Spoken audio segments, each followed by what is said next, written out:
കരയരുതേ എന്ന വാക്കിനർത്ഥമില്ലാതായി.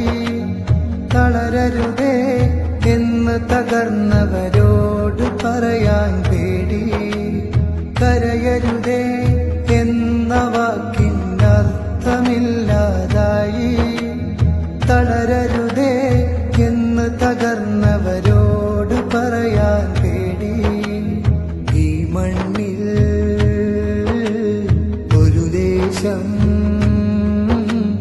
വെണ്ണീറാവും നേരം ഈ മൗനം ക്രൂരതയാകും. ആ പിഞ്ചു മക്കളെ കൊന്നോ